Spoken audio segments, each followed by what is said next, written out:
भी वैसा हो गया है। दुकान में जाइएगा, धोती कहिएगा, देने वाला धोती, तो बोले देने वाला, लेन देन वाला, हाँ तो ये लीजिए वाला कटारा धोती। तो दान तो वो चीज करना चाहिए ना जो चीज अच्छा हो, लेकिन आज आदमी इसी तरह का दान कर रहा है। तो जीवन में दान कहाँ है, परोपकार कहाँ है जीवन में? आज लोग जो है मदद के नाम पर जो है वही मदद करते हैं जिससे उसको मदद का आशा है। मदद में स्वार्थ है। इसके बारे में जान जाएगा कमजोर आदमी है, उसका मदद नहीं करेगा। कमजोर आदमी का मदद नहीं करेगा। क्यों नहीं करेगा? दया। इससे क्या मिलने वाला है? इससे कुछ मिलने वाला है। उसका लताड़ भी सहेगा और उसमें लटके रहेगा कि पैसा वाला है तो पैरवी वाला आदमी है, कब काम आ जाएगा। तो सब स्वार्थपूर्ण है। परोपकार इसको कहते हैं क्या? परोपकार है जब निस्वार्थ भाव से आप किसी का मदद किए तो परोपकार है। दान है जब रिटर्न नहीं लेने की उम्मीद से आप कोई चीज देते हैं तो वो दान हुआ। ये सब रत्न देखे कभी मेरे जीवन में? ये रत्न है कि नहीं? अब जो व्हाट्सएप में स्टेटस डाल रहा है ज्वेलरी के साथ, उसको अगर ये वाला बात कह दीजिएगा कि क्या कंगड़ पत्थर पहन के इतरा रही हो, तुम्हारे जीवन में ये सब रत्न है क्या? दया, दान, उपकार, ये सब का डालो ना, पोस्ट करो, तो उसको तो बुरा लग जाएगा। उसको नहीं बोलना है, खुद से पहले खुद को ठीक करना है। तो ये जो दया के बारे में हम लोग बातचीत कर रहे थे, तो बता रहे थे कि बचपन से ही ये सब चीज एक दो दिन का नहीं होता है। जन्मों जन्मों से जब चला आता है तब संस्कार वहां पहुंचता है कि संत मिलन होता है। तो हमको संत मिलन जो हुआ तो ऐसा नहीं कि झटका में हो गया, बचपन से मेरा खोज था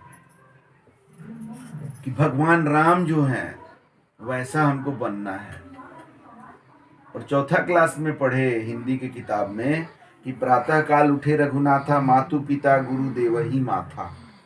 बस अपने माँ पिताजी को प्रणाम करना शुरू कर दिया सुबह उठ करके। और वहीं से क्वेश्चन आ गया कि भगवान राम तो माँ पिता और गुरु को प्रणाम करते थे, हम किसको प्रणाम करें? हमारे तो माँ पिता है, गुरु तो कोई है नहीं। तो वहीं से खोज होना शुरू हो गया। ये समझ में आ गया कि स्कूल वाला टीचर गुरु नहीं है, क्योंकि स्कूल के कुछ टीचर लोग बहुत गलत व्यवहार करते थे। हम समझ गए थे कि ये वो गुरु नहीं है जिनको भगवान राम जो है माथा देते थे। तो गुरु का खोज मेरा चौथी क्लास से शुरू हुआ।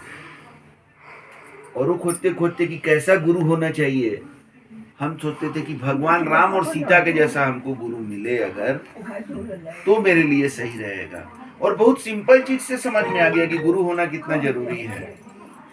कि कोई भी चीज पढ़ाई लिखाई का अगर हम सीख जाते हैं, मान लीजिए कोई मैथ्स है, उसको सॉल्व करना हम सीख जाते हैं, तो हम अगर किसी को बता देंगे तो आराम से कर लेगा कि नहीं कर लेगा?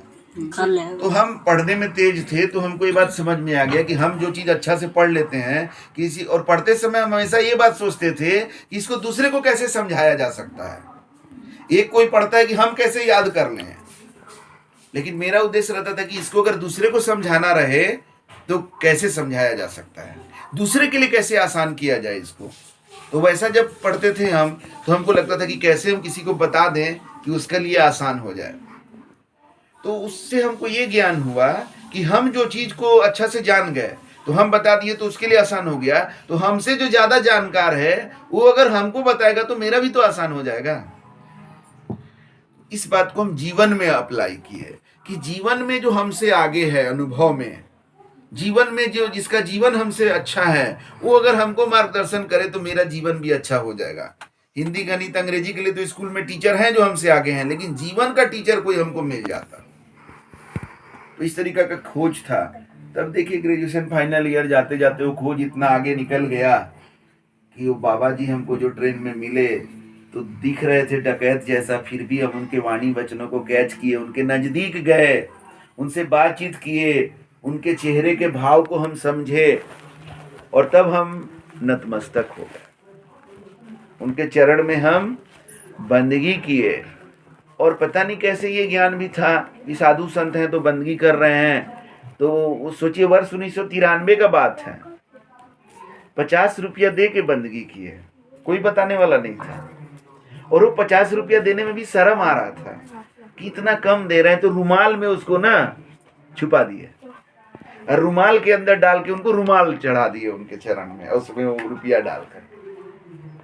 सोचिए, कोई सिखाने वाला नहीं था, और बंदगी कितना सही किए थे, परमात्मा की कृपा थी।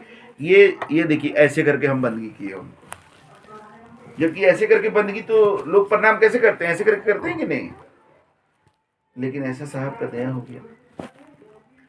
तो वो जो हमको मिले, उसके बाद से उनके मार्गदर्शन में हम, उस समय तो मोबाइल का जमाना नहीं था, हम उनका एड्रेस ले लिए और उसके बाद उनसे ना पत्र से हम अपना बताते थे प्रॉब्लम।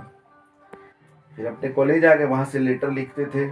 ऐसे करते करते ऐसा संयोग बना कि वो रांची आ गए, जहां पर हम पढ़ते थे वहीं उनका, उसके पास में उनका सत्संग कार्यक्रम हुआ। तो हम ना अपने कॉलेज में बुलाकर उनका सत्संग करवाए। कैसे कैसे विनीता जी को अच्छा लगा, तो आज अपने यहाँ बुलाई हैं, आप अपने लोगों को बुला करके बैठाई हैं कि भाई हमारे गुरु जी आए हैं, आप लोग भी आइए, बैठिए, कुछ सुनिए। तो हम अपने कॉलेज में पूरा सीनियर जूनियर लोग, हम ग्रेजुएशन फाइनल ईयर में थे, पीजी और पीएचडी के सीनियर लोग को और जूनियर लोग को सबको बुला करके कॉलेज के हॉस्टल में सत्संग करवाया। बहुत अच्छा सत्संग हुआ, बहुत लोग वेजिटेरियन बन गया। तो हॉस्टल में एक तो वेजिटेरियन मेस मुश्किल से चलता था, हमारे गुरुदेव का प्रवचन हुआ तो 4-4 मेस वेजिटेरियन हो गया एकदम। और इतना लड़कों में परिवर्तन आया कि जो लड़के हुल्लड़बाजी करते थे शाम के समय में, तो वो लोग बाहर में, हॉस्टल के बाहर बैठ करके ये सब बातचीत होने लगा, पूरा माहौल बदल गया। लेकिन हम फाइनल ईयर में थे तो मेरा कंप्लीट हो गया, तो हम वहां से फिर दिल्ली चले गए। लेकिन अपने गुरुदेव से संपर्क टूटा नहीं, उनसे लगातार संपर्क में रहते थे पत्र के द्वारा। फिर धीरे धीरे फोन का भी ये यहाँ होने लगा, फिर फोन के द्वारा संपर्क में आ गए। फिर हमारा प्रेम ऐसा था गुरुदेव से कि गुरुदेव का कार्यक्रम फिर दिल्ली में बनने लगा। जहां हम जाते थे वहां गुरुदेव का कार्यक्रम बनने लग जाता था। तो दिल्ली में वो प्रवचन सत्संग के लिए आते थे, बस हम वहां पहुंच जाते थे अपना, और इस तरह से उनके मार्गदर्शन में जीवन बीतने लगा। तो हमारी जो खोज थी कि भगवान राम हमको चाहिए वर्तमान में, तो हमारे गुरुदेव जो मिले तो बताए कि जिस राम को तुम खोज रहे हो, तो आज वर्तमान में जो परमात्मा कभी राम के रूप में प्रकट हुए, कभी कृष्ण के रूप में प्रकट हुए, कभी बुद्ध के रूप में प्रकट हुए, कभी ईसा के रूप में प्रकट हुए, कभी कबीर के रूप में प्रकट हुए, वो परमात्मा आज वर्तमान में इस नाम में प्रकट है और इस जगह पर प्रकट है। तुम्हें अगर दर्शन करना है तो हम चैलेंज कर रहे हैं, जाओ देख दर्शन करो, जांचो उनको, सही लगे तो मानो, मत लगे तो नहीं लगे तो मत मानो, तुम अपना रास्ता हम अपना रास्ता। तो हमको ये बात बहुत अच्छा लगा कि भाई ये तो ये नहीं कह रहे ना कि ये मानबे करो, तुम जाओ देखो, जांचो परखो, सही लगेगा तो मानना, नहीं लगेगा तो हम तुमको कुछ नहीं बोल रहे हैं। तो फिर हम उस जगह पर पहुंच गए, क्योंकि मेरा खोज था। सब चीज चाहेंगे घरे बैठे हो जाए, मेरा बच्चा डॉक्टर बन जाए तो बन जाएगा, मेडिकल कॉलेज में तो जाना ना पड़ेगा। तो फिर हम चले गए, और गए तो हमें सही में परमात्मा पुरुष का दर्शन हो गया और मेरा जीवन बदल गया। तो कई लोग बोलते हैं कि आपको भगवान का दर्शन हो गया, आए तो भगवान मिले तो आप ये नहीं मांग लिए, वो नहीं मांग लिए। हम बोले जिसके अंदर मांग रहता है ना, उसको भगवान नहीं मिलते हैं, छुप जाते हैं डर के मारे। ये तो मांगने वाला है, ये बहुत चीज मांगने लगेगा, ये इसके पास से गायब रहो। लेकिन जिसका कुछ मांग नहीं रहता है, जैसे मेरा कोई मांग नहीं था, हमको सिर्फ दर्शन करना था उस राम का। और वो दर्शन क्यों करना था? क्योंकि गीता में जान गए थे कि आत्मा मरती नहीं है, तो भगवान राम का आत्मा तो होगा ना कहीं तो होगा। हाँ, तीर धनुष लेकर नहीं होगा आज, क्योंकि जब भगवान राम तीर धनुष लेकर चलते थे तो उस समय और लोग भी तो तीर धनुष लेकर चलते थे, कि खाली भगवान राम ही तीर धनुष लेकर चलते थे। लक्ष्मण जी भी तीर धनुष लेकर चलते थे, हनुमान ये भरत जी भी चलते थे, रावण के पास भी तीर धनुष था, मेघनाथ के पास भी तीर धनुष था। उस समय तीर धनुष का था। आज तीर धनुष लेके कोई चलेगा तो बोलेगा पगला उगला है कि आदिवासी है। तो आज के राम तीर धनुष लेकर नहीं होंगे। और एक बात समझ में आता था कि उस समय के राम को भी पहचाना कौन? बहुत कम लोग पहचाने। अगर भगवान राम को लोग पहचान जाते तो वो धोबी बोलता है उनके राज्य में कि हम राम नहीं है, जो अपने पत्नी को बोला कि तुम रात में कहाँ थी तो हम तुमको रख लेंगे, हम राम नहीं हैं। मतलब वो राम से ज्यादा बड़ा पुरुष अपने को समझता था। जी उसी के कहने पर ना भगवान राम सीता जी को फिर दोबारा से ये जंगल भेज दिए थे। और भगवान राम को अगर उस समय समझने वाले होते तो रावण सीता जी को उठा के ले जाता। नहीं इतना करने के बाद भी लड़ाई बंद किया नहीं किया। तो उस समय कुछ लोग भगवान राम को अयोध्या का राजा समझते थे, कुछ लोग दशरथ का बेटा समझते थे, कुछ लोग क्षत्रिय समझते थे कि एक बहुत वीर क्षत्रिय है जो बहुत राक्षसों का वध कर चुका है। राम के बारे में ऐसे ऐसे लोग, अलग अलग परिचय था लोगों के पास। लेकिन वो भगवान है ये कौन समझा? हनुमान जी समझे, विभीषण समझे, मंदोदरी समझी, रावण की पत्नी पहचानी जो कहती थी कि आप क्षमा मांग लीजिए, वो भगवान राम आपको क्षमा कर देंगे, लेकिन वो नहीं मांगा क्षमा। सबरी समझी भगवान राम को। गिनती के लोग हैं और जो समझ गए उनका जीवन भी सफल हो गया और उनका नाम भी हो गया। तो आज भी जो परमात्मा होंगे वर्तमान में भगवान राम, तो उनको आज भी पहचानने वाले कम होंगे, इतना हमको समझ में आता। तो जब हम गए उस जगह पर तो हमने उनका दर्शन किया, उसके बाद मेरा जीवन बदलने लगा। परमात्मा का जिसको दर्शन हो जाएगा उसका जीवन में कुछ कमी रहेगा क्या? तो मेरे जीवन में कुछ कमी नहीं रहा। हम अपने गुरुदेव को बोले कि गुरुदेव दुख क्या होता है हमको पता ही नहीं चलता है।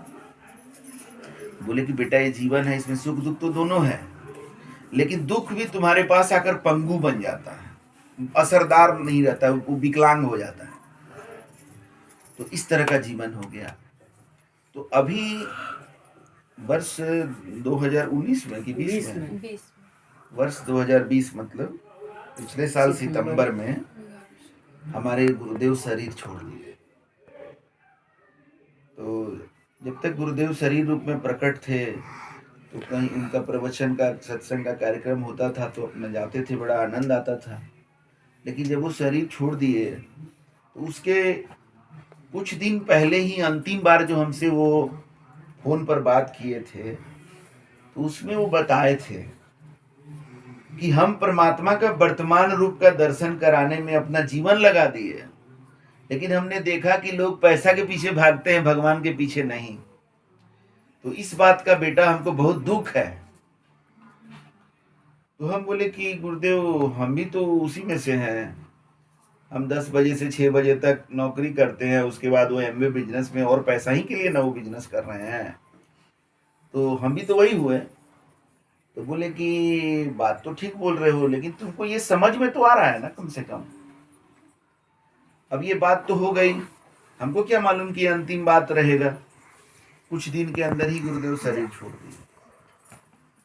तो एक शिष्य का काम क्या है कि उसके गुरुजी को जो चीज से दुख हो वो काम करना, या गुरुजी को जिससे आनंद हो वो काम करना चाहिए शिष्य को। ट्रंकवा नहीं होता है, गुरु को जिसमें आनंद हो। जब गुरुजी कह दिए कि बेटा हमको इस बात का दुख है कि लोग पैसा के पीछे ज्यादा भाग रहे हैं, भगवान के पीछे नहीं, तो शिष्य को क्या करना चाहिए? पैसा के पीछे भागना बंद कर देना चाहिए।